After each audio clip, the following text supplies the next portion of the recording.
What's up, everybody? My name is Jamie Watts. I've had numerous people ask me to tell this story, so I will. And it's a remarkable story. Crazy, almost unbelievable. But this is in no way, shape, or form meant to smear anybody's name, damage anybody's credibility, or because the names I say, they will be very, very famous, recognizable names. They will not be names that you're going to have to say, who? Well, some of them might, but there's going to be other names where you're going to be like, holy shit.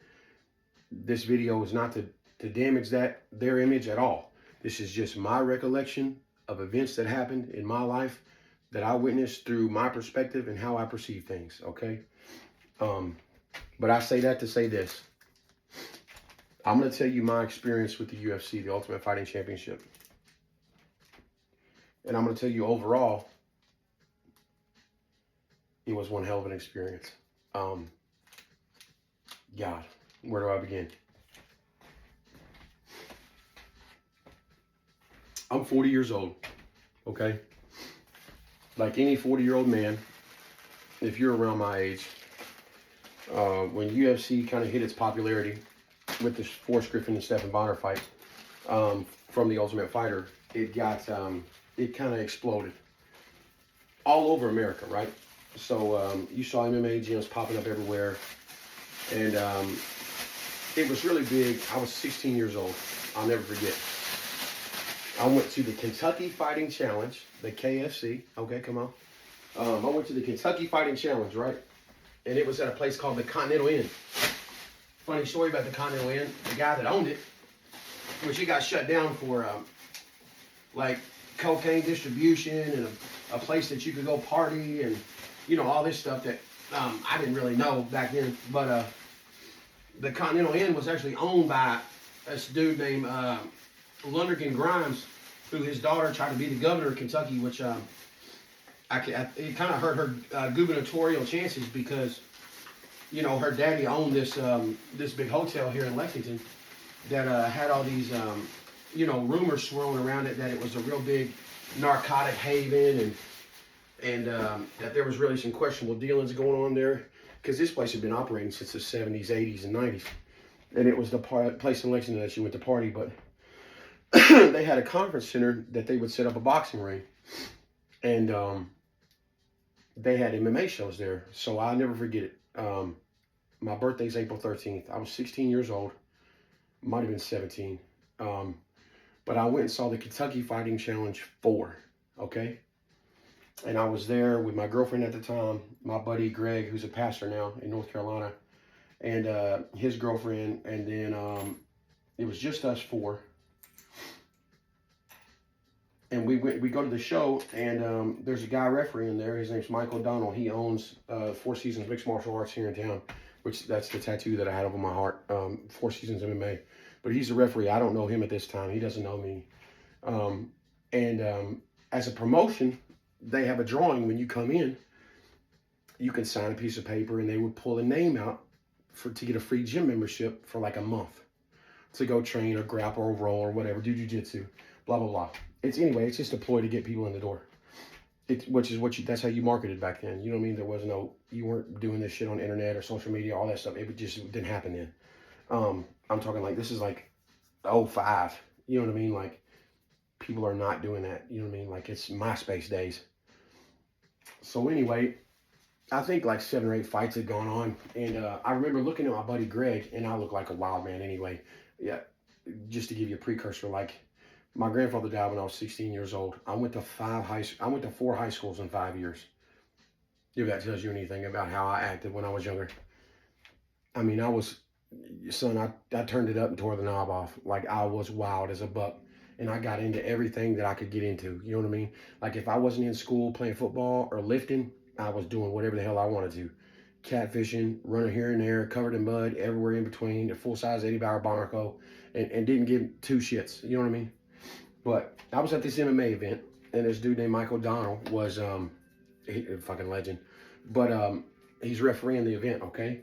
So they go to pull a name out to win the free gym membership. Well, before they say this, and my buddy Greg will attest to this. And let me tell you something. A lot of this is going to be unbelievable, okay? But when I tell you that it's the truth, may the Lord strike me down dead if one thing I say is a lie, okay? And if it is wrong or something like that, it's because I remember incorrectly, but it's not because I'm mean to deceive at all.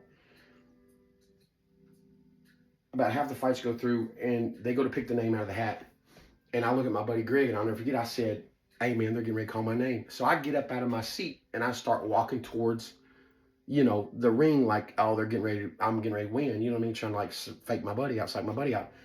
Well, he said, and the winner is James Watts, and I'm like, holy shit, they called my name. So I look back over my shoulder. I'm freaking out. I look at Greg. I'm like, whoa, I won, blah, blah, blah. So I go up there. I'm pumped, dude. I'm excited. A dummy, 16 years old. You know what I mean? I think I'm cool. I'm jumping around. I'm having a blast. Anyway, I won this membership, blah, blah, blah, blah. I'd look at Mike, and he's looking at me kind of like taken aback, like, damn, dude, who is this? But I'm like, when can I start? When can I start? I'm ready. And at this time, I'm like probably, I don't know, I'm 6'1" now. So I'm probably 6 foot tall then. Probably weigh 220, 215, something like that. Decent size, athletic build. Have been in plenty of fights, was tough and dumb, was very dumb, very hard-headed, but good for a base level to what you wanted to be a fighter at the time. Plus, I had a lot of heart, and you can't teach heart in a fight game. You can teach somebody technique all day long. You can't ever teach somebody heart, because when somebody gets punched, they're either going to do two things. There's only two reactions in life. You can either back up, or you can eat it and move forward. I can't teach nobody to move forward. You can't teach that to somebody. They either have that in them or they don't. I was lucky enough to have that in me. So with that being said, I bugged the shit out of Mike. I said, when blah, blah, blah, blah. He was like, man, you can just come in the gym anytime you want to. Okay. When I started going to Four Seasons, they were in a small outlet shopping center. And they had a judo floor, which was a matted area with a material on the top of it that I would equate to not a tarp, but the plastic on the mats, like when you were in elementary, middle school, that kind of thick plastic that, the mats were kind of spongy, but they still were kind of tough. Well, they had those, and then they had them tied down over some framing of some 2x4s on some tires. It was a big gym floor, but it had some bounce and some give, you know what I mean? So I go in there, and I see, it's probably 30 people in there, but they're all rolling. Like, I don't know shit from apple butter. But in there, they're just working like basic guard passes and stuff like transitioning, positioning, blah, blah, blah, blah. I mean, just the easiest stuff. But back then, I had no clue about anything, like anybody would. They're not familiar with it. So I walk in there, and I see Mike, and immediately, like, I don't know, I gravitate towards him because you can tell he's the baddest dude in there. So I'm a very competitive person. So I kind of shoot and gravitate towards him because whatever he's selling, I want it. You know what I'm saying? I'm picking up his vibe, and however he's laying shit down, that's what I'm trying to do. So I could tell Mike was that good, so I was like, well, I'm just going to mimic him. So this is the thing. I became Mike's shadow for like 3 years.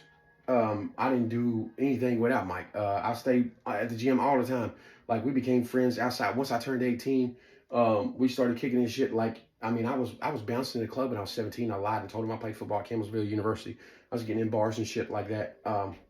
But I trained every day. Every day. I trained. I slept on a cot underneath a boxing ring. You know what I'm saying? Like, for damn near a year. And I would bounce and make $50 a night. And train all day. You know what I'm saying? I would put my rash guards outside during the rain just to get them washed out. You know what I mean? Not because I was that poor and nothing like that. I could have went to my granny's and washed them. I just didn't care. You know what I'm saying? That's just how I was living at the time. So MMA was my life. MMA was my life. Okay. At that time, a lot of people like me, we all flooded to the gyms because old school for us then would be, you got to think like guys like Pat Miletich that was in Bettendorf, Iowa, that had the camp out there. Tim Sylvia. Guys would make the trip. Like, this was like a mecca. If you were good enough, you went to Bettendorf and you stayed in Bettendorf, you quit your job, you loaded down your Honda Civic, and you drove to Iowa, and then you begged Pat Miletich to train you. And if he chose you to say yes, he had a little spot that you could stay and fighters would live there, bunk style, very barracks type living, like militant style, very Spartan lifestyle, and you have basic necessities, and you trained out there, and it was hard nosed and stuff. And now listen to me now. The gym, Four Seasons has put 4 guys in the UFC from Lexington, Kentucky. 4 dudes from our little gym, okay? This ain't Mike Winklejohn. This ain't Team City O'Dong, okay? This ain't ATT. This is Four Seasons MMA, okay? We put 4 guys in the UFC and many others in Bellator. Fight of the Night recipient in Bellator. Not to mention, I mean, they have got awesome United States level, top level instructors and talent coming out of that place, okay? And it's really a testament to Mike O'Donnell and the things that he's done there, because he was the first Carlson Gracie black belt ever in the state of Kentucky. He was the first Gracie black belt ever in the state of Kentucky. He's a 4th degree right now under Carlson Gracie Jr. He represented Team Gracie when they fought Mark Coleman and Team Hammerhouse, and he held a flying armbarred war machine in front of Boz Rutan and, like, I don't know, 10,000 people. But Mike also won Submission of the Night in Bellator. But on the ground, he's a wizard. He teaches the black belt class in the state of Kentucky now for jiu-jitsu. He's that good. I saw him go to 10th Planet Jiu-Jitsu at Eddie Bravo School, okay? He rolled with almost everybody in the class. And then he rolled with Eddie Bravo at the end of class for probably 15 minutes. And Eddie finally tapped him. He's that good, okay? So this dude is like my messiah. You know what I mean? I'm young, I'm silly, I'm dumb. And Mike would tell you too, he would always be like, yeah, he looked at me like a little brother. But man, I tried to sponge up everything that he had. Well, naturally, I wasn't the only one. Well, lo and behold, a bunch of buddies I had come from high school or here or there or wherever, blah, blah, blah, blah. But we formed, you know, a pretty tight-knit group. Like Josh Clark, who fought in the UFC, was on Ultimate Fighter. Justin the Cage Horn Moore. Junie Browning fought in the UFC. The Lunatic, Season 8. Robbie Browning, Season 9. There was another guy that was there before my time. His name was Joe Jordan. He fought in the UFC. He fought Hermes Franca. And then he went on to fight Jens Pulver and had a long career. I think he lives in Iowa now, but dude fought like 60 or 70 times. You know what I mean? Our boxing instructor was Gerald Reed. He fought 80 pro fights. Our other boxing instructor was Darren Van Horn. He coined the term $1 Million Baby. That's where it came from. He was on the cover of Ring magazine, and they called him the $1 Million Baby. That's where the fucking term came from. That was our boxing coach, Darren Van Horn. Look it up. 2-time champion. Had like 45 fights win by knockout. Pro fights. The dude was, I mean, like, listen, man. The talent level that we had at our gym was insane, okay? So, a couple years goes by. I'm training. Being an idiot, young and dumb. You know, I get introduced to the things that adults get introduced to. And naturally, training is not my number one priority anymore. It's having fun and being big, dumb Johnny Watts. And I'm doing real good at it. So, lo and behold, some stuff happens, and I ended up going to the United States Army. So when I come back, I ended up getting in some trouble. But I say that to say this. While I was going away from Four Seasons for a little while, my buddy Junie really picked up his training. So Four Seasons has done morphed from this little place that's now in a used bookstore. That's where we started. I mean, we were grappling on carpet when we started. I mean, that tells you how long ago it was. We didn't even have mats. We were grappling on carpet. We went from that to now we have an Olympic-sized boxing ring, 2 full-size cages, jiu-jitsu floor, judo floor, full weights. I mean, like, there's probably 40 heavy bags in there. Like, it's a shrine. It's beautiful. If you ever come to Kentucky and want to roll anywhere, don't waste your time at any other place other than Four Seasons MMA. It is the place. If you ever speak to Mike O'Donnell, he owns the place. Such a humble dude. Absolute murderer. He will yank a motherfucking bear's arm off. Believe me. But the dude is so kind and so generous with his time. And he's very, very smart, very introverted. He's not very talkative. But he's such a good dude, man. I would recommend it for anybody, kids all the way up to adults. If you just want to go in there and roll, have a good time, you can. If you want to go in there and get serious, they got that for you too. Believe me. But as I'm away from the gym for this period of time, my buddy Junie, who everybody knows as Junie Lunatic Brownie, well, I call him Alan because in high school he was Alan Brownie. Alan and his brother Robert, we called him Robbie. So so Alan gets going real good, but for the sake of the story, I call him Alan, but for y'all's sake, I'll call him Junie. So Junie gets to training really hard. And Junie leapfrogs me big time. And Junie gets to the point where he's really good. He's getting good to the point where people are noticing. And back then, MMA fights were, as an amateur, they weren't really regulated that heavily. They were regulated through the Kentucky Boxing and Wrestling Athletic Commission, or Authority, excuse me. But you know, there were small amateur MMA fights all over the state. You know what I mean? At National Guard armories and over here at this fair and blah blah blah this, or you know what I mean? Like, you know, it's just a bunch of hoopla and idiots in the back. You know what I'm saying? Get him in the rear naked clam jam. You know, they're just yelling the dumbest shit. We're just in like a motorcade in Corbin, Kentucky, like fighting some, you know, Swamp Jack the Hillbilly Raper, or you know what I mean? Like something crazy. You know what I mean? Like, you couldn't even, when I tell you, like, I mean, dudes are flying through cage doors that weren't even secured properly and shit. Like, it was the Wild Wild West. Everybody was in it to just put on some fights and make some money. You know what I mean? Because you charge $20 at the door and you have 800 people show up. Well, guess what? You're counting money at the end of the night, feeling real good. But what people don't know is you have to have emergency medical technicians on standby, you know, during that entire thing. So a lot of stuff got put on and sanctioned or not sanctioned.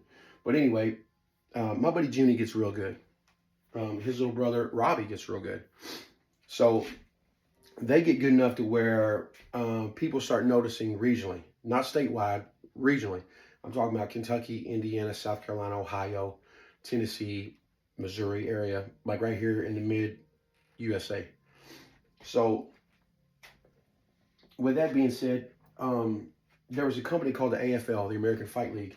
They had a magazine for a little while. They had a dude, my buddy Junie was on the front of it, and so was Robbie, and so was a real big dude from Louisville. His name was Ron the Monster Sparks. He fought pro. He fought like M1 Global.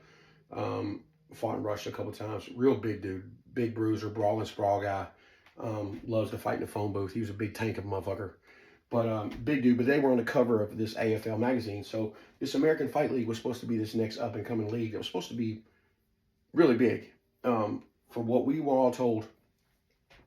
I mean, they had their own magazine. They had billboards everywhere. There was supposedly a lot of money behind this.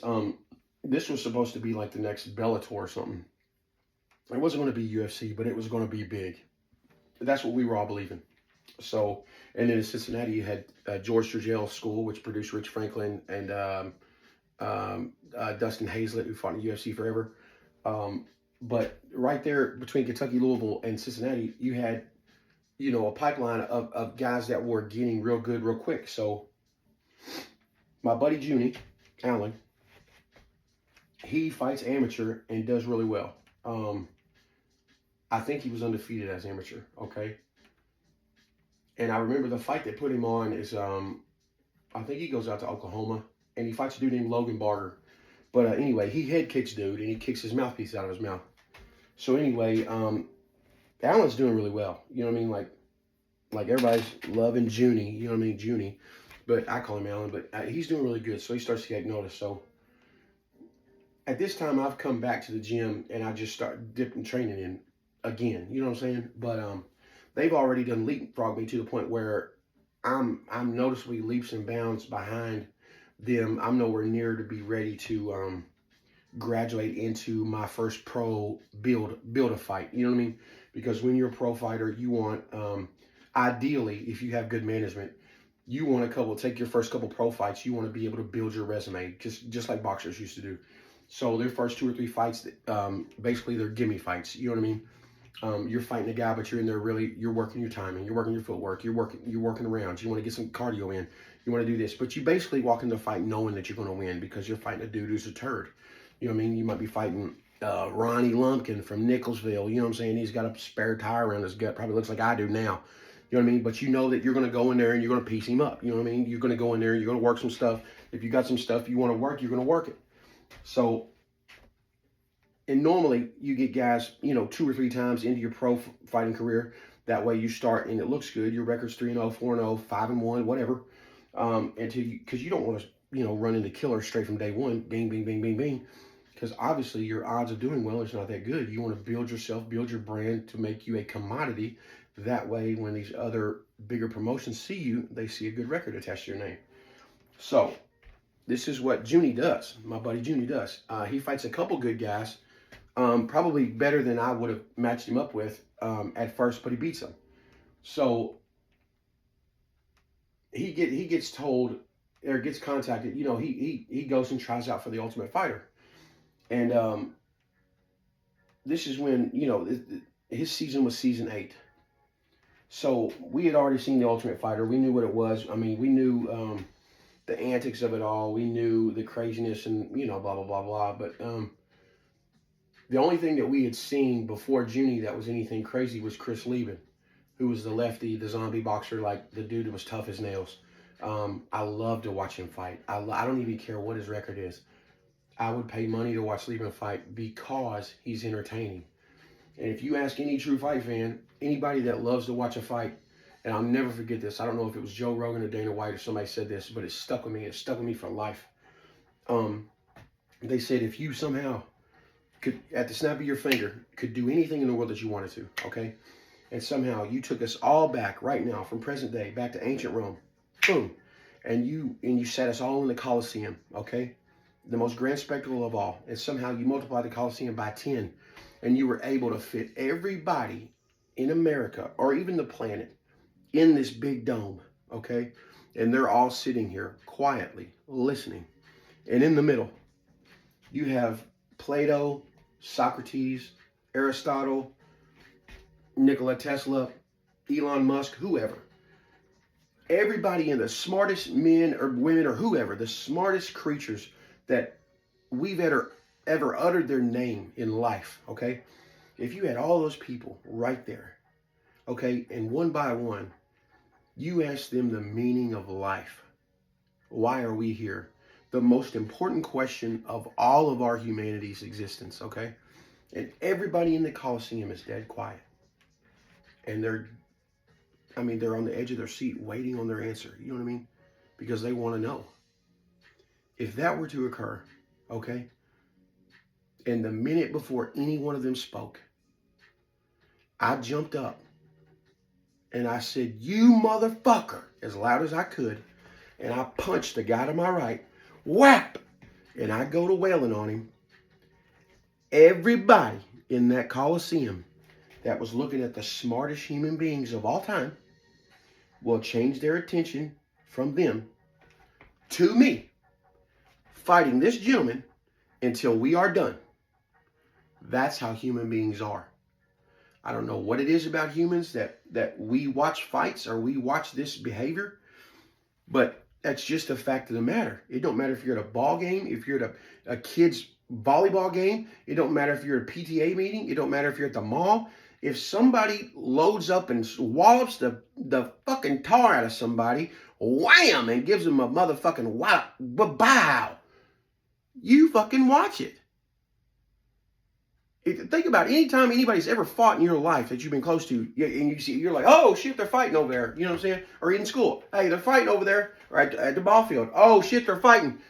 Human beings watch fights, okay? I say that to say this. Knowing what we know about human beings like to watch fighting. When Alan goes to try out for the Ultimate Fighter, he knows that he's good. His skills are outstanding. Junie is kind of a soft-spoken dude naturally. He likes to kick it with his friends, but he's not a real outgoing guy. You know what I'm saying? I know that if you all are watching this, you've probably seen Alan's season 8, and you're like, what the fuck are you talking about? He's a goddamn lunatic.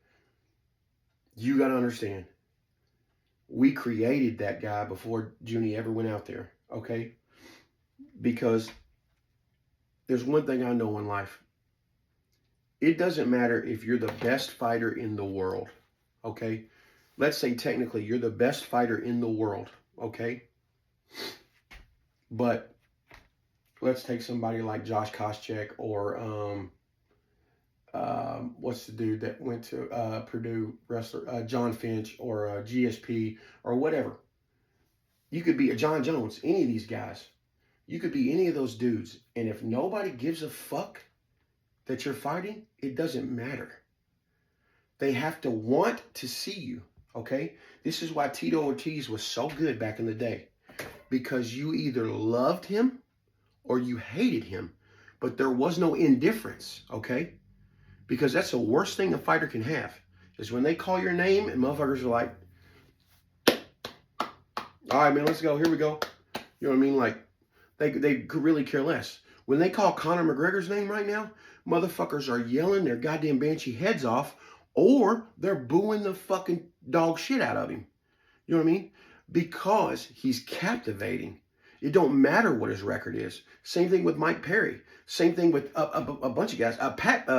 Mike Perry, Pat Barry, Chet Congo, Brock Lesnar. These men are captivating. You know what I mean? They draw the breath in the arena. Motherfuckers are like, holy shit. You know what I'm saying? It's like Kimbo Slice, terrible MMA fighter, captivating. You wanted to watch him fight. Because of that, season 10 was the highest rated Ultimate Fighter season ever. Because of Kimbo Slice. And you know what happened? He got beat by Roy Nelson. The very first motherfucking fight. The very first fight. I was working at Bada Bing in Las Vegas at the premiere party that Roy Nelson had out there when he beat Kimbo. You know what I mean? Roy Nelson is a savage. The man is a gruesome killer. His hands are stupid. And he can still go toe-to-toe right now. If you think I'm joking, go look at some of his bare knuckle stuff for Game Bred Fighting right now as a 40-something-year-old man fighting Ben Rothwell and shit. Slobber knocker. I'm talking about, dude, if you get off on watching fights, it's fight porn, bro. I'm talking about those dudes are in the phone booth. I'm talking about just rip, just beautiful, dog. It's a symphony of destruction. It's gorgeous, okay? But that's why season 10 was so high, because everybody was enamored with Kimbo because they cared about the fighter. It doesn't matter the technique. You got to have a technique to get there is what I'm saying, but you got to be something tangible that motherfuckers can hate or they can love, okay? That's what Junie was. When he left Lexington, he was Alan Browning. When he got to Vegas, he became Junie, okay? All the lines and shit that he said, all the funny lines, the quotes and shit that he said on season, we went over those all before. Bro, we sat up in Mike's fucking room. We came up with, do I think so-and-so can beat me? He's got a better chance to get me pregnant. That's fucking my line. You know what I'm saying? That's the shit that we all gave him. Like, we all sat there and brainstormed together. And this is the thing. We didn't care. Like, if you look on YouTube right now, if you look up Junie Browning's voicemail right now on YouTube, it's my voice leaving the voicemail. You can get off this video right now and listen to it. I didn't even post a video. It's been online for 15 fucking years. You know what I mean? Talking about him being the president of the Kentucky Bad Motherfuckers Club. That was me. I did the voicemail on his phone. I'm not saying that, oh, I built Junie Browning. It was a collective effort. Junie put in the fucking work. He was a dog. He fucking did everything, and he earned all his success, and he earned the shots that he got because he did so well at what he did. What I'm saying is collectively, we were smart enough to know that you got to be somebody that motherfuckers going to want to put on that ticket. You got to be somebody that motherfuckers want to watch. So when he went out to Vegas, he knew what his job was. He knew what the job was. You got to go out there and you got to be on the tip of everybody's tongue every motherfucking day, no matter how, why, when, where, or what, you got to do it. Okay? So he went to Vegas and did what he did naturally, which was be a goddamn menace. And then you saw what happened. Spike TV and Junie Browning, season 8. You're talking about a season that had a guy that would come on who would fight for the UFC championship and then get the belt in Bellator. Ryan Bader. Vinny Magalhaes won Abu Dhabi like twice. He was on the show too. You know what I mean? Efren Escudero, Dana White was talking about he might be the next GSP. Nobody, bro, that whole season was about Junie. The whole season was about Junie. When it debuted on Spike TV, it debuted at 1.3 million viewers. Okay, the only other show on Spike TV at the time that ever had more than that was Lip Sync Battle. To this day, Spike TV is no longer there. But I'm saying it didn't. There wasn't another show that did better than season 8 on Spike TV because of Junie Browning. Dana White came to the house 3 or 4 times. Junie did stuff specifically that would have gotten anybody else in life kicked off the show.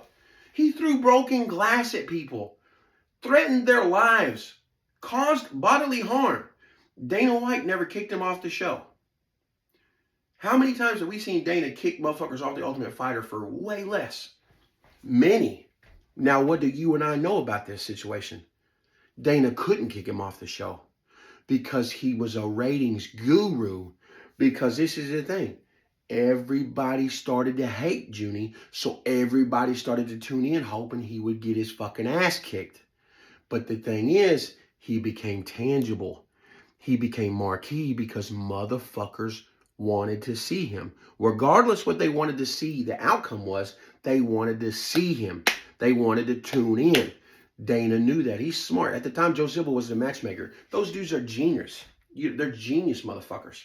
Like when Junie fought Dave Kaplan one fight of the night when I was cornering in Vegas, bro, the dude from accounting from UFC came and gave Junie a $25,000 check for fight of the night. He didn't even have an ID to cash it. I remember Dana White walking by us and he said something to Shawn, because it's me, Junie, Shawn Tompkins. I think Emily was there. Emily, Shawn's wife, Tyson Griffin, and I think Jay Heron or somebody else was at the table. But I remember dude giving Junie the check, and Junie looking at Shawn like, fuck, I don't have an ID to cash this. Bro, he didn't have an ID in Vegas. He didn't have an ID. Like, fucking... Like, we were so unprepared, man, for the whole... It got to the point where Junie's on the show, and the show's doing great, okay? He wraps up filming. They sign an NDA, which a lot of people don't know. They sign an NDA after filming. They can't reveal the results or anything, how the fights went, blah, blah, blah, blah, or they can be sued, okay? They get paid, I think Junie got paid $10,000 back then to go through the show, okay?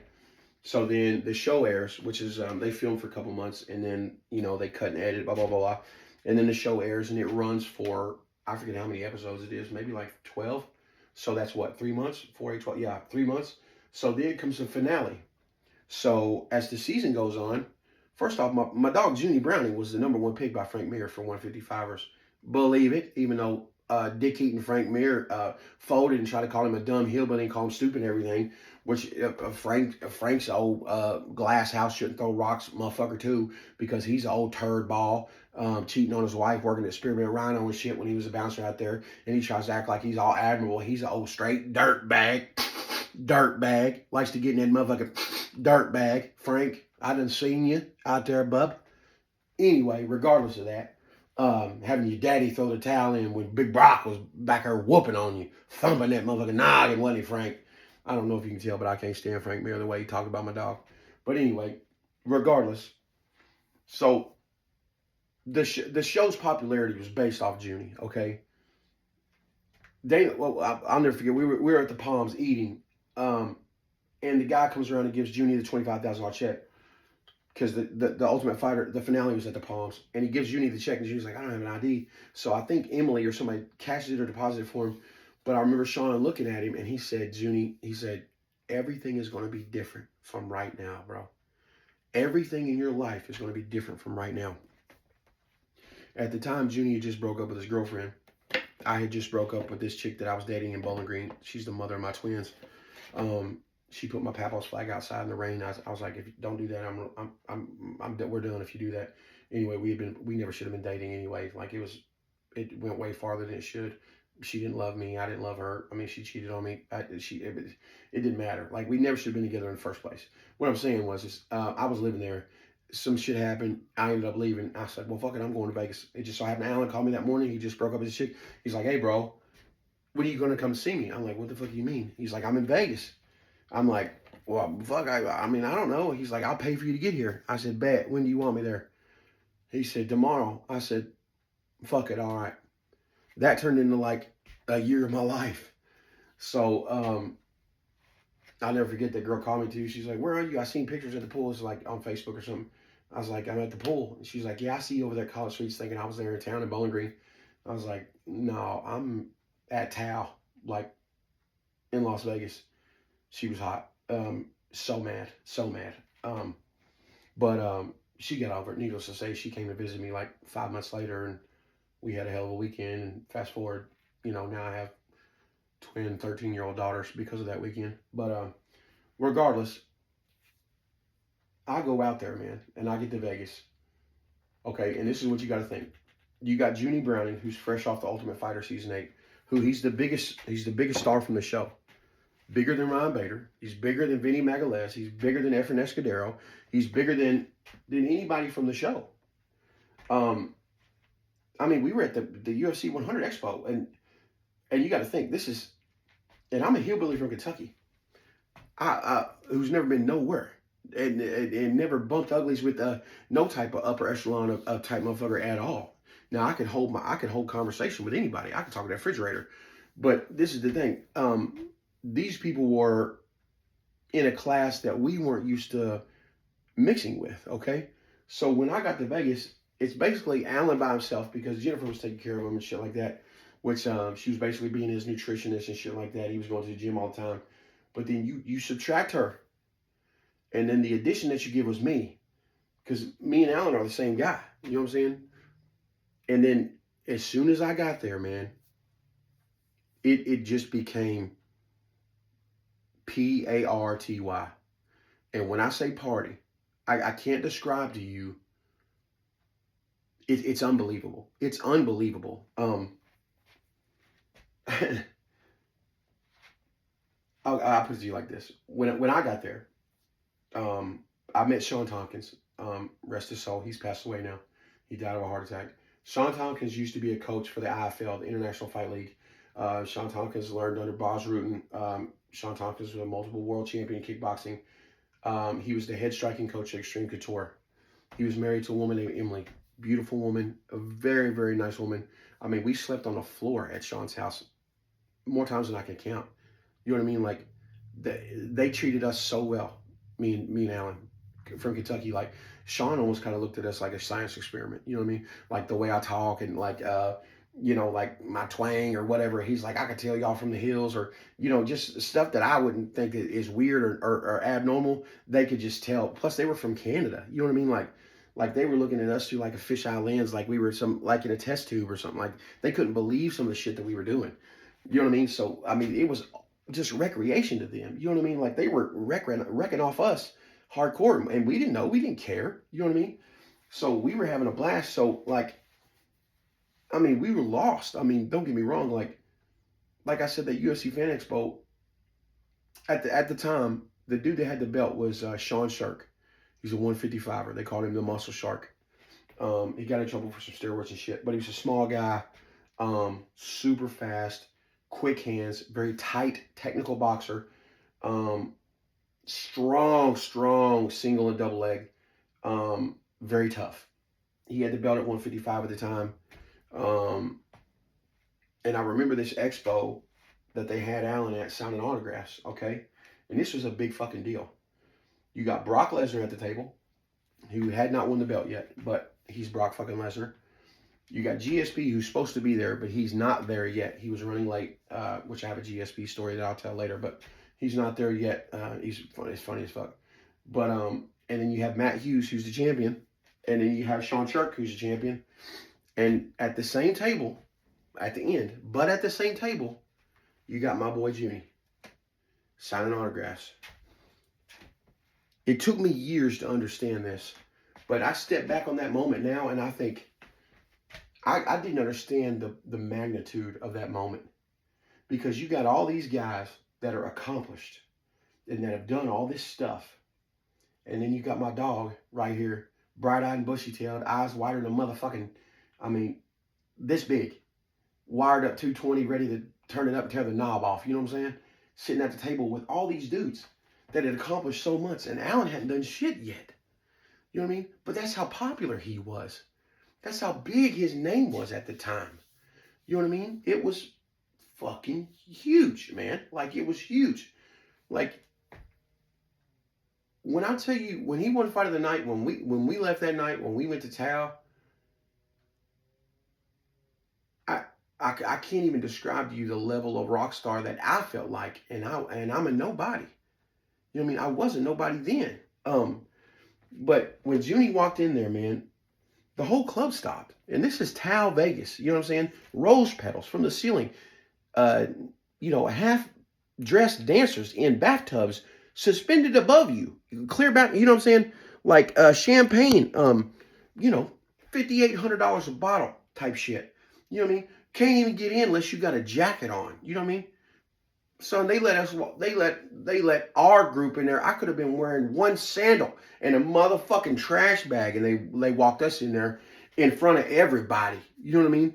Like, it didn't fucking matter. He was that. I mean, I saw dudes offer their wives to him. He's like, hey, blah, blah, blah, blah, blah. This is my wife, and this is like some 45-year-old MILF at the time who's got a $10,000 rack. He's like, man, I'd love to just watch. Will you just knock my old lady off? And she's like, I'll do it. Like in the background. And I'm looking at Alan. He's looking at me. And I'm like, what the like, we didn't know. Listen, I cannot tell you if we were more deer in the headlights than we were. Completely awestruck. Okay? Awestruck. You got to think. We went from living in an apartment together with no furniture, sleeping on the floor. Okay? I had a job at Applebee's as a server. And he would come up there and get unlimited soup and salad. He would mash French onion soup, shrimp salads, and shit like that, and mash. He would eat one time a day because you could get shrimp and salad for $5.99 and get unlimited. Blah, blah, blah, blah, blah, blah, blah. That's what we do. And then we would go train after I get off work, and we would go home and watch Vision Quest, which is a wrestling movie, or the program, or we would watch old VHS of old Shudo Japan tournaments and fucking like watch Genki Sudo and goddamn Fedor Emelianenko and just old school Gary Goodrich and Oleg Toktarov, Vladimir Matyshenko. I'm talking about dudes that built the business forever ago. You know what I mean? And we were students of it, sleeping on the fucking floor. Okay, and you fast forward from that to, I mean, we're going to the bathroom and the bouncers are giving us cocaine handshakes. You know what I'm saying? Like, hey, bro, what's up? You know what I'm saying? I'm like, how much is this? It's like, he's like, oh, it's a teenager. Dude just got me 1.75 grams of cocaine, okay? In Kentucky, you know how much this costs? It's $85. And I'm like, Alan, this dude just got me some fucking powder in the bathroom. He just got, I'm not, in my mind, I'm thinking money. You know what I'm saying? Because I'm a broke hillbilly. I don't know. I'm thinking like, I got to piss every 5 minutes. Fuck it. You know what I mean? He's just going to keep handing me powder. I might get out by the end of the night. You know what I mean? I don't know that this is how this works. I don't know that this shit's free. I don't know that they motherfucking passing this shit out like it's nothing, because it's everywhere. It's everywhere. I went at Rick's Crazy Horse Street. I seen a bowl of ecstasy rolls that would fill this up. That looked like motherfucking M&Ms. It was that much. Just sitting out. It was like a movie. Every day was like a movie. I fell asleep one time in these strippers' car. And I woke up in Los Angeles at a medical weed dispensary at a vending machine that you could put your card in, and it popped out pot. I was like, what? I didn't think that shit was real. Bro, they drove me there from Vegas that night. I didn't even know what we're doing. I was rolling so hard one time. Where were we at? I think we were at Seamless, or not Seamless. Sapphire, the biggest gentleman's club chain organization. It's the biggest gentleman's club ever. Sapphire. It's a fucking warehouse. There's never less than 200 entertainers on the floor ever. Listen to what I just said. 24 hours a day. They never have any less than 200 naked women dancing. Okay? 24 hours a day. 365 days a year. 200 naked bitches. All the time. That's how big it is. If you have a party of 3 or more, going to a strip club, they come get you in a limo for free. That's how big it is. Me and Junie went in there and rolled ecstasy one time on a Wednesday night. You know when we left? Friday morning.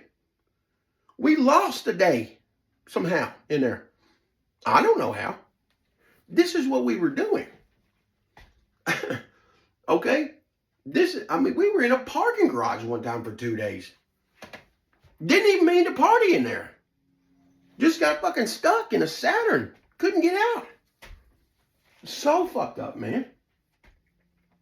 And bro, and that goes with us, bro, the women. And me and Alan ain't good looking dudes. We're not, yeah, look, bro. If I told you that he had one different every day, the entire time I was there, he had one different every day the entire time I was there. Bro, I was catching runoff. I was catching runoff innings. You know what I'm saying? I would go in there and I'd tell people I was his Muay Thai trainer or some shit. I was making shit up. You know what I mean? I got so fly after a week. My motherfucking game was, my vernacular and my spit game was so cold. You would have thought man, listen, it was crazy. Okay? Because I ain't no good looking dude. Okay? And I used to joke to Alan. I said, man, we need a 9.9 stick. He's like, what's that? I said, we just slapping bitches that ain't 10s, tell them get away. Like, back, Nick, get back. All the 9.9s and down, get back. You know what I'm saying? Because that's all we was tagging was 10s. Because this is the thing. You never in your life seen more women attracted to a man than this event right here. I'll never forget, we were eating at Hawaiian Tropic, okay? We were sitting there eating. There's a bunch of people. It's in the Miracle Mile in Vegas. It's in the mall. We're eating, and then a bunch of dudes kind of rush us, and then they're like, "Hey man, can we get your picture? Can we get your picture?" Talking to Junie, and they're like, "Yeah." So we stand up. We do the traditional fighter pick. You know what I'm saying? We're standing there. We make the fist, yada yada yada. Well, listen, man. When I tell you this is the craziest shit I ever seen in my life, we seen grown men, dudes from 20 to 45. Rich dudes, poor dudes, whatever, good-looking dudes, ugly as shit dudes, fat dudes, skinny dudes, white dudes, black dudes. Everybody that knew Alan, okay, would walk past their girl or bring their girl with them and do this. And none of the females knew Junie. They're not watching the Ultimate Fighter show, but this is the most powerful thing I've ever seen in my life, man, when it comes to pulling some snatch. They would hand that motherfucking camera, that cell phone, to them bitches and be like, here, man, take my picture with this dude. And they would hand that phone over to that chick. And you know what she would do? She would take that picture and say, who the fuck is this guy? You know what I'm saying? That's where their mind went. Who the fuck is this guy? Talking about Junie, my boy. All of those dudes want to take pictures with my dog. And it just so happened we stood up together, so they think I'm just as fucking legit as him. You know what I'm saying? And then all those chicks thinking, who the fuck are they? Just that thought wrangled in so many females. I couldn't even count them. I couldn't even make an honest assessment of how many it was. And you know what comes with that. You know what comes off the back of that. It's drugs, it's liquor, it's drama, it's I mean, everything. And keep in mind, while this is going on, he's supposed to be training because he has a career in the UFC. He's supposed to be watching his weight, having a dietitian, monitoring his calories, getting proper sleep, hitting the gym, doing cardio, detoxing his body, all these things that these top level fighters do. And you know what we're doing? We're buying Roxy 30s for $6 a piece. We're doing cocaine for free. We're drinking all motherfucking night long. And then we're going to practice the next day at Extreme Couture. Not with a bunch of turds now. We're going to class with Forrest Griffin, Amir Sadala, Phil Baroni, Evan Dunham, Tyson Griffin, motherfucking Mark Hominick, Chris Ordesky was there for a little bit. Mark Coleman was there for a little while. Randy Couture, fucking Jay Heron. I mean, you don't understand what I'm saying. Like, we're going to class. And when I say I'm the bottom of the totem pole, that goes without saying. I'm getting leg kicked by Forrest Griffin from over there in the next room. The sumbitch is 9 feet tall. I don't know if you've ever stood next to Forrest Griffin, but I fought at 205. I'm about 275 right now. It's a little bit heavy. But what I'm saying is, back then, my weight class was 205. I'm 6'1". You know what I'm saying? Do you know how long Forrest Griffin's shins are? They're this long. I got a picture with a black eye from Forrest Griffin. I'm sitting right next to him in a chair. We're at a UFC event backstage. We had with tap-out shirts on. That tells you how long ago it was. Motherfuckers weren't even getting paid for sponsorships and shit yet.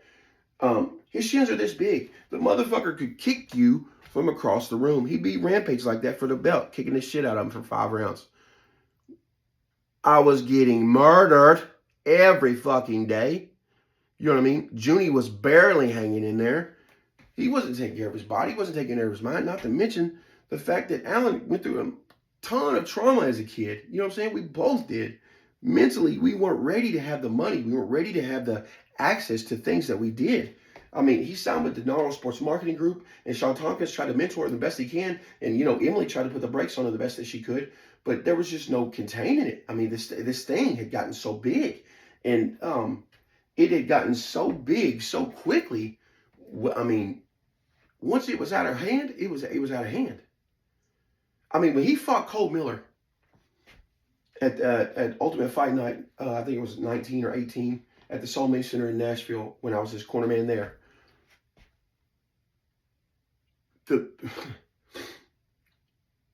He cuts weight. First off, he didn't cut weight the right way.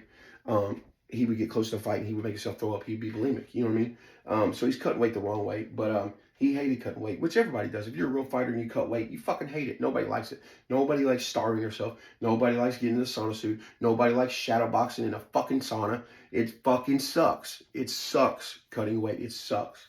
Okay? So, and we were never taught how to do that the right way. You know what I'm saying? I mean, we were in literally ever since the word winging it, man. Like if he had any proper guidance or somebody that knew the real truth of what was going on, or if I had been a better friend to him and instead of partying all the time and said, hey man, but like we really need to buckle down. Like his career could have been so different, man. He was so talented. He was Conor McGregor before Conor McGregor. He was the mouth of the South before, Conor McGregor was still fucking learning how to tell jokes when Junie was ripping people on national TV. And those are just the facts of the matter. You know what I mean? If you look on YouTube right now at Junie Browning, there's videos of him saying he's the most controversial figure in Ultimate Fighter history and or reality TV history. Those aren't my words. Those are people's words. The dude got in a fucking bar fight in Thailand and slept on the steps of the United States Embassy and made national news, CNN national news, okay, because the Phuket Mafia was trying to murder him. It was that fucking big, okay? So when I tell you the man knew how to captivate people with his presence, whether it was good or bad, I'm not joking, okay? And I was with him every fucking step along the way. So when he gets to the Nashville fight, he fights Cole Miller. This is his first ever official UFC fight because the Ultimate Fighter fights are considered exhibitions, right?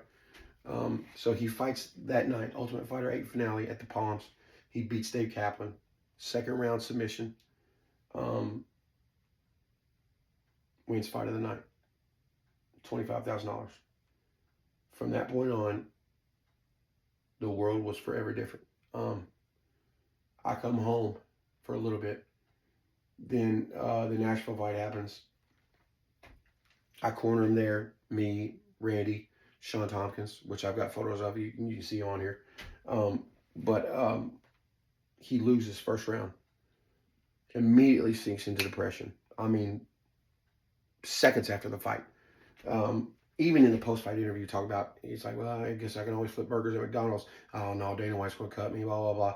I mean, like, his validation complex is like, I mean, he rides, Alan, his life is like a Ferris wheel. His highs are very, very high, and his lows are very, very low. There is no middle. You know what I'm saying? And he thought he was done. After that, he spiraled. That night, I don't even know where he went that night. Shawn and I tried to find him. We couldn't find him.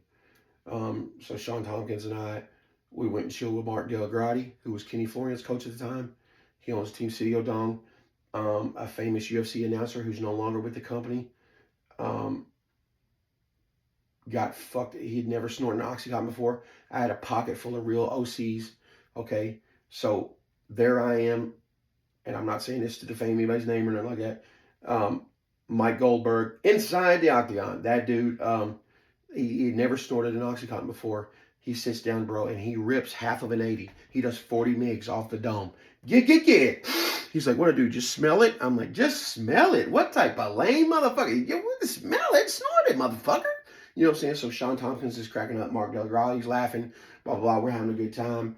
I'm getting high. They're not partaking, but Mike Goldberg is like, fuck it, I'll do it. So Goldberg's down there. So then we go down to the stage, and Tootsie's, we're in downtown Nashville. Goldberg is fucked up badly, badly. This is before he gets fired from the UFC or let go. So he gets fucked up. He tries to go behind the bar and make his own goddamn drinks, which you don't do. And then he said the one line I never heard a real human say, but only in the movies. He tried to tell the bitch, he said, "Do you know who I am?" And I was like, what the fuck just happened? Like, who fucking says that in real life? But he says this, you know who I am. And the bitch is like, blah, blah, blah. So we get ducked out. And then, and this is how you know the story ain't bullshit. We're walking down the street, and Mike Goldberg takes his hand, and he punches a hole through a Winnebago window. Wham! And he bloodies his shit up bad. He's bleeding badly, badly. He's got cuts on his right hand to this day. Okay? He's not gonna confirm this story. Why would he? Okay? I'm telling you right now, that's exactly how it happened. We're walking down the street. I mean, looking for the Batman building. Shawn Tompkins and I, we get turned around. We get back to our hotel. We fucking pass the fuck out at God knows what time after all night fucking just wilding the fuck out. You know what I'm saying? And we still can't find Alan anywhere. Can't find Junie. Shawn can't get a hold of Emily out. Like his phone's dead or something. Like, I mean, they almost ended their marriage off that. But Emily ended up finally talking to him, thinking, because I guess she thought that he was doing something, which he was with me and he wasn't. But I mean, we just, dude, the night was so fucking crazy. It was just, but that was what our life was. That's what the UFC was for me. You know, I spoke to Joe Silva twice, which, I mean, it's never going to happen. But like, you know, they knew Junie was such a hit. I was like, you know, I'm talking to Joe Silva. I'm like, look here, man, I made this motherfucker. Anything that ever came slide out of his mouth came from my motherfucking dome. I said, so if you want a motherfucker on there that's going to get you some ratings, you put me in that goddamn show. I said, and I'll show you how to fuck the ball out, Joe. I said, so don't fucking try me, bub. So he was like, well, I can't get you in because I didn't have enough pro fights at the time. So he was like, well, we can make you an alternate or something like that. If somebody gets hurt, we'll bump you in. I'm like, oh, yeah. So the plan is that I'm going to try to do that. It never comes to fruition, blah, blah, blah. I'm not taking care of my end of the bargain. I'm not doing anything I'm supposed to. And then it starts to spiral really down. And then after that, Junie didn't want to go to the gym hardly anymore. He would go some. It wasn't, his head and heart wasn't in anymore. Shawn Tompkins and I started hanging out more. He and I, we go to the gym, chill, kick it, whatever, blah, blah. He's showing me Vegas, some cool spots, locals only type shit. And one day we're coming home. I'll never forget it. It was me, Shawn, Tyson Griffin. He fought at UFC at 155. And I think Tyson drops us off because Shawn's car there or something. But I got the key to the apartment. So Shawn and I walk upstairs, and Junie would always be asleep, you know what I'm saying, a lot. Because he's fucking depressed, man. You know what I mean? Not to mention we're doing copious amounts of drugs and alcohol every fucking day. Just so much. And it's just not healthy. But during this time, he had tried to get back with this girl, Jennifer, and it didn't work out or something like that. But Alan was taking it really hard. But he had some Klonopins, and I don't know, like he bought somebody's script or some shit. But like they were in his bedroom forever, and I remember going in there, and I said, "Hey, motherfucker, do you want to go eat?" or something like that. And he was just laying there, and he didn't say nothing. So I go to kick him in his ass because he's on his belly. And I went, whoom! And I go to kick him. I'm like, hey, motherfucker. You know what I mean? Well, when I kick him, he didn't move like a person moves. You know what I'm saying? Like he moved very water-like, like limp. You know what I'm saying? I knew something was up. Before I joined the Army, I was an EMT in Jessamine County, Kentucky. I went through K-Beams, the Kentucky Board of Emergency Medical Services training. I went through the National Registry training. I graduated. I was a full EMT. So as soon as I seen him move, I kicked him, and I seen his lack of response. I knew something was wrong.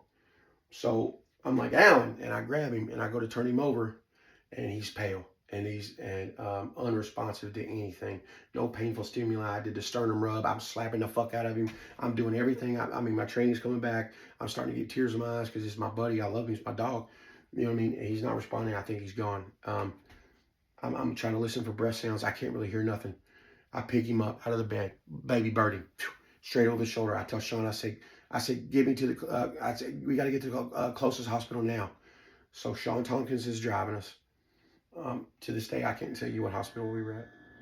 I'm in the back with Junie. I'm working him, okay? I'm trying to give him mouth to mouth. I'm trying to sternum rub him. I'm trying to get him to come back, anything at all. I'm saying like his eyes are fluttering, but like I can barely get a response out of him. Like maybe, and then we're getting close to the hospital, and I hear like a slight groan, like you know what I mean, like. But I'm a heavy, big dude, and I'm knuckling his sternum hard. I mean, this would hurt any human being badly, badly. What I'm doing to him, and he's not. I mean, he's not flinching. He's not doing nothing. So we get into the ER. I get him off of me. I throw him on a gurney. Blah blah blah. I mean, all these people rushing. It's like a fucking scene from Grey's Anatomy.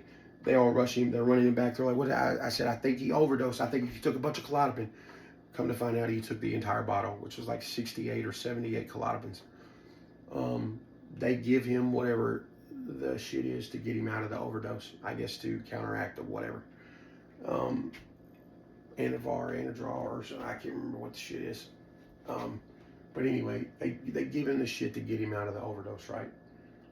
And we're standing in the hallway for a little extended amount of time, but I remember, like most hospitals, there's normally like sheriff's deputies or like security, but like they're a badged officer of the county or the city or whatever. But in Vegas, I'll never forget, they were in tan. I think they were sheriffs, but there's an older guy, salt and pepper mustache, and a younger black guy, light skinned guy, and I remember they were having problems. I guess Junie had come out of it. They were having problems securing him, I guess, to the gurney or whatever. So they're going to immobilize him, right? Which means they're going to tie him down, basically strap him down. Well, I guess he hears this or feels it or something like that, and then in this stupor of whatever coming in or out of this consciousness of this overdose, he somehow wrangles away. Now, keep in mind, he's got 4 or 5 people on both sides of the bed. He wrangles away, and I'll never forget it, because they're kind of pushing me and Shawn out of the hallway, and we're backing up towards the door. The 2 exit doors are the doors that swing like this. One goes that way and one comes this way. You know what I mean? The surgery doors. And I'll never forget, right as we get to the door, as the doors are closing, I see Alan's bare foot, his left foot plant right here, and then I see him go, "Ka-tish," and he kicks a nurse in her solar plexus off of her feet like this. I mean, caves the bitch in. Ka-wham! Off of her feet like we're watching fucking Street Fighter. Boom! Out of the frame. And I was like, oh my God. And right then, dude, I seen the sheriff like that. He pulls a mag light out like this and goes, "Bah!" and cracks Alan right here. Right in the eye, and leaves a half moon. And you can see it in his arrest photo. He leaves a half moon, just fucking indentation right there in his whole shit. Assaults a nurse, female. After that, it's all bad. Shawn and I witnessed this. They restrained him. The cops come out. They were like, "What's the deal?" We were like, "I think he overdosed. He's dealing with some mental stuff." Blah, blah, blah. That's not him. He doesn't act like that. He would never hit a woman, yada, yada, yada. And they're like, regardless, they're working on him. After he's done, he's going to go to jail, yada, yada, yada. So Shawn and I, we're stunned. We can't believe what we just witnessed.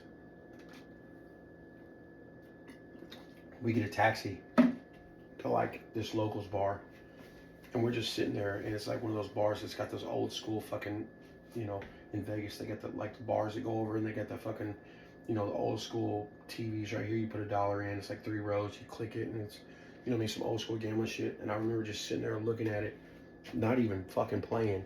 And I remember I got my head in my hand like this, and I'm just watching, the game on like demo mode or whatever. And I'm stunned. Like, I'm stunned. And I don't know, and Shawn's not speaking, and I'm not speaking. And then fucking Shawn's phone rings. He picks it up. It's Dana White. And he tells Shawn, he's like, "Listen, we made the decision to go ahead and part ways with Junie. Just want to let you know." And Shawn was like, "Okay." Because Junie was signed with Denaro Sports Marketing Group. But I guess Shawn was his handler, you could say. And Shawn looks at me and he was like, "UFC just cut Junie." And I was like, "Are you fucking serious?" He was like, "Yeah." And I was like, what the fuck? So there I am in Vegas. My friend has just went through this. He's in jail. The sky is literally falling. It's all bad. At the time, I was working at a strip club called Bada Bing as a floorman. Um, like I told you, I worked the premiere party for season 10 for Roy Nelson when he fought Kimbo Slice and beat him. But I worked for a guy out there named Ricky Belcastro. Great dude, awesome owner. He had this big revolution where he wouldn't pay the cabs to bring people to his clubs and shit. Like, they put a big article about him in the paper. The dude went to federal prison, like took the rap for some because Vegas is all mafia money anyway, East Coast bomb money. But he took the rap for somebody for something, did 120 months. Bro, I'll never forget it. On his desk, he got a picture. He showed up to the Fed joint in Connecticut. They dropped him off the penitentiary in a Rolls Royce. Bro did his time, kept his mouth shut, didn't say nothing to nobody. Set him up nice in Vegas, had his own strip club, Bada Bing. The dude, let me tell you something, the dude could touch anything. If you wanted anything, he could get it. If you wanted anything done, he could make it happen. Just off his words. He was like that. He was like that. He was that man. I'll never forget it as long as I live. He gave me my first job in Vegas.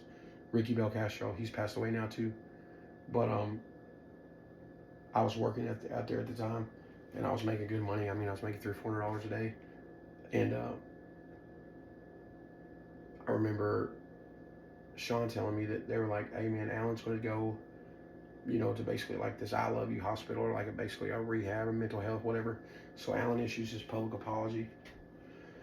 It was through Fighters Only, which the interview's still up on YouTube now. He issues an apology, but he goes like some type of Ribbon Academy or something in Utah and tries to get a hold of shit and, work on him and stuff. But we all know how that turned out, you know what I mean? Like, if you're not done with the drugs and dope, you're just not done. I'm a firm believer in it takes a spiritual experience somehow, some way to make somebody be done. You know what I mean? For me, it was watching my buddy die, my buddy Richard. I never touched heroin again after that. I never wanted it. I never fiended for it. I never had the desire to do it ever again after my buddy Richard passed away. Because it hurt me so bad because I saw him that day. You know what I mean? He was working at a Mexican bar. I don't know who he got the dope from, but he was working at a little Mexican bar in Carter Valley in Lexington. And I called him the next morning because he was supposed to come to my job site. He was supposed to put a roof on the building I was on. And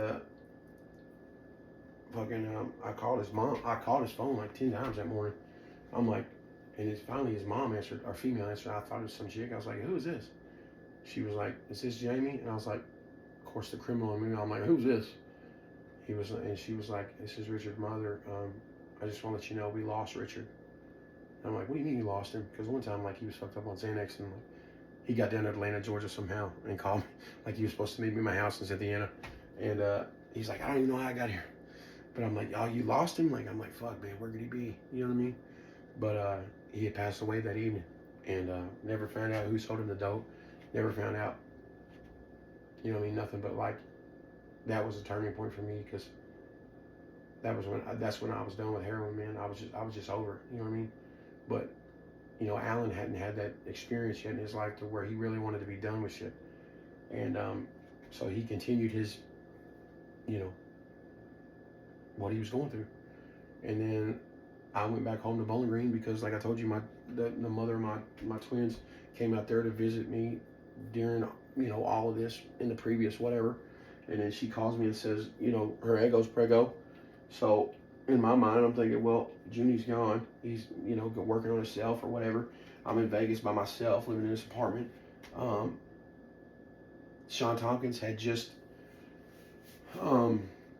gave up the position of head striking coach at Extreme Couture.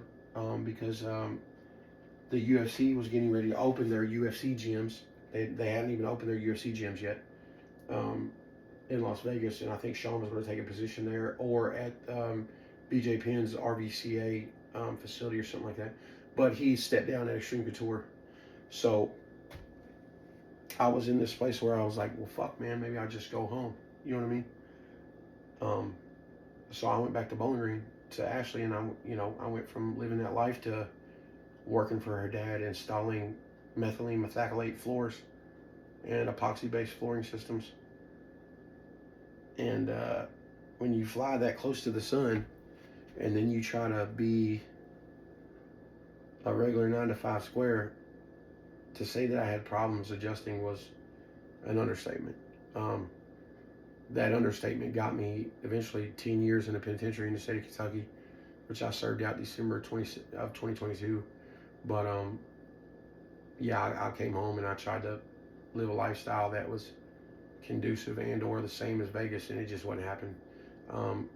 First off, I was in a relationship with somebody I didn't like. She didn't like me. We never should have been together in the first place. Her family treated me well. Her dad, or her stepdad, Kevin, was but to this day, I like him. I mean, I can't really talk to him because Ashley and her mother give him all types of shit when they talk to me, but I mean, like, I can't even see my girls, man. Like, it's that whole thing, man. It just ripped a hole in the fabric that is my life. But, I mean, I can't say anything. She's a good mother. My daughters are raised well. They're raised the right way. I know she won't let anybody bad around them. And I'm very grateful to her for that, which I can't ever fucking talk to her, but if she won't answer the phone or nothing, like, I've never tried to call her, but we just don't talk. But for anything that I can say about our relationship or lack thereof, I will say this: she has been a great mother to my daughters, and my daughters are flourishing. They're gorgeous. They're cheerleaders. They go to Orlando and compete in cheerleading competitions. I mean, they're twins. They're so beautiful, man. Like, they don't need or want for anything, and I just wish that I had a chance to be in their life, but it hasn't been like that yet. And then now I have a 9-month-old little girl, and I have another little girl on the way, Bria. But she's a little stinker, but she just laughs all day. And I found somebody that I'm in love with, man, and we're going to be married. And I dig her, and she digs me, and like it's a good thing. But that whole experience, man, with the UFC, like, it was the biggest thing that it taught me was, like, there's probably 20,000 really, really good fighters on the planet. Really, really good fighters. But it doesn't matter how good you are, because if you make it to that level and you're not mentally prepared, or if you don't have the right guidance, it is impossible to succeed if you're not mentally disciplined and have yourself squared away. Because when I tell you that doors were opened for me, and I was nobody. I mean, I was literally nobody. Nothing. I was almost a has-been. You know what I mean? Like, that's how good I was. I was good at a state level or a regional level, but not at a national level, let alone UFC worldwide level. You know what I mean? Like, now don't get me wrong. My training at Extreme Couture helped me extremely, because when I went home back to Lexington, or I grappled or something like that at a Lexington level, or with guys I used to grapple with, bro, it was head and shoulders difference. Like, I hadn't realized how sharp I got, because I'm out in Vegas and everybody's dulling their knife on me, you know what I'm saying? But I didn't realize how sharp that made me back against regular motherfuckers, which I came home and I was dusting people down, you know what I mean? But that's because I was so used to seeing everything so quickly out there, and so proficient and so fast, and so, I mean, it's like if you play ball every day with Michael Jordan one-on-one every day, he's going to dust and do your ass so bad every day. But I promise you're going to get better. And then if you go play the guy that lives next door to you, that you grew up with, after you play Michael Jordan every day for a year, you're probably going to do that dude that lives next door to you pretty goddamn bad, because he's nowhere near Michael Jordan. It's the same way. You know what I mean? That's how I equate it with Vegas. And then the guys, and I'm not saying anything bad about those guys, because it's like that nationwide. You're only as good as your training partners. That's it. If you can't train against world-class athletes, you are not going to become a world-class athlete. It's just the fact of the matter. You might see one guy every now and then make it to the UFC and says, "Oh, I stayed with my home gym the whole time." Very, very, very, very, very rarely. You have got to train against the best people in the world every day to maintain a level of proficiency that allows you to compete at that top level. That's the only way you can get there and sustain and have longevity there. That's the only way. You have to have elite training partners to reach that level. You got to think at Extreme Couture when I was there. Think about the 155ers that were there with Junie. Evan Dunham, Mark Hominick, or excuse me, not Mark Hominick. Well, he was there for just a tad. Chris Wardesky, Tyson Griffin, Amir Sadalo weighed 170. Like there was just so many, dude. There were so many people. Just the talent level when I walked in. I remember walking in the gym one day. Randy Couture's in there. Mike Whitehead was in there. I think Alistair Overeem's brother Vasily was in there. Mark Coleman, former UFC champion, was in there. Phil Baroni was in there. Amir Sadala, Ultimate Fighter winner. Forrest Griffin was in there. Tim Crater was in there. War Machine was there at the time. Junie was in there. Shawn Tompkins was in there. I can't remember the dude's name. From Sam Stout was in there. From that's Emily, Shawn Tompkins' wife, Emily's. That's her brother. But like you had all these guys that were UFC caliber in there all the time, every day. The best in the world, guys you see on TV all the time, in this one place, just training like you and me would, right down the street. It just so happens that everybody in here is a monster. That's what it takes. You know what I'm saying? And I was lucky, because that's all it is. I was lucky enough to be able to get lumped in with that crew for just a minuscule moment in my life. And God, look at the memories and the stories it produced. Because I mean, I'm sure I'm leaving. There's some that can't be mentioned, but there's some that I've forgotten too. But like, I mean, just what a crazy, crazy, crazy time. And you know what I mean? And I'll forever be indebted to Junie. I love Alan. Like I consider him my brother. Like and I don't know where he is or what he's doing right now. And I hope and pray he's okay. But like, since then he's had a little girl, and I'm sure he's fell in and out of love. But like, in his heart, he's a good dude. Junie Browning is a good motherfucker. And he's my friend, and I love him. And so is his little brother Robbie. Like everybody that I mean, I love Four Seasons Gym. Like I got the logo tattooed over my heart, man. You know what I'm saying? Like I'm fat now, but I got the logo tattooed over my heart. That's how much I loved and embraced Mike O'Donnell in that gym, that school. MMA was everything to me. It was everything I breathed it. I slept it. I ate it. If I was waiting in line at Burger King for a Whopper, I was shadowboxing in line. I was ate up with the dumbass, bro.